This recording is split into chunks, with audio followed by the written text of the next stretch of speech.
Alors à propos de charme, justement, pour vous, un grenier ou une cave, ce sont des boîtes à trésors. Que feriez-vous, David, si vous deviez aménager votre grenier ? C'est compliqué en fait, parce que les caves et les greniers ne se laissent pas faire. On a vu tous ces problèmes d'isolation, il faut creuser, il y a l'humidité, tout ça. Alors si personnellement moi j'avais un grenier, je ferais un bureau. Je mettrais mes ordinateurs, mes objets fétiches, mes photos. Je travaillerais, j'en ferais, je sais pas, voilà, je me cacherais dans mon grenier.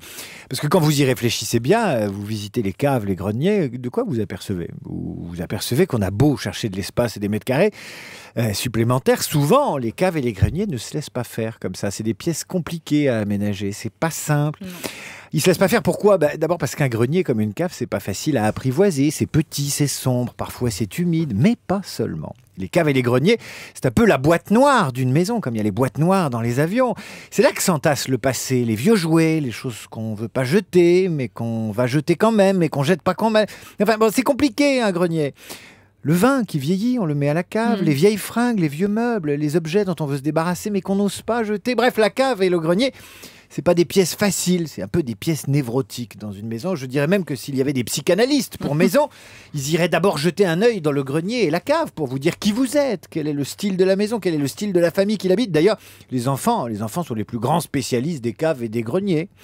À la cave que va chercher un enfant, il va chercher à se faire peur. Et au grenier que va chercher un enfant, il va chercher des trésors, des jouets abandonnés, des choses qui n'ont plus de valeur pour les adultes, mais qui en ont pour lui. Alors on parlait la semaine dernière des secrets de famille. Eh bien la cave et le grenier, c'est un peu ça. Ouais, en termes d'aménagement, ça veut dire quoi ?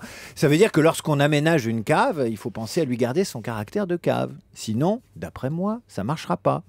On n'habite pas dans une cave, on se cache dans une cave, on en fait une salle de jeu par exemple, ou un boudoir, des oubliettes éventuellement, mais le grenier c'est pareil. Si on veut faire d'un grenier une pièce à vivre, il faut que la pièce garde quelque chose du grenier, ses mystères, son charme. Donc si un jour j'avais un grenier, c'est évidemment là-bas que j'irais me cacher, ma chère Elena. Et c'est là-bas qu'on irait vous chercher pour vos formidables chroniques qui vous font Sans rêver. doute.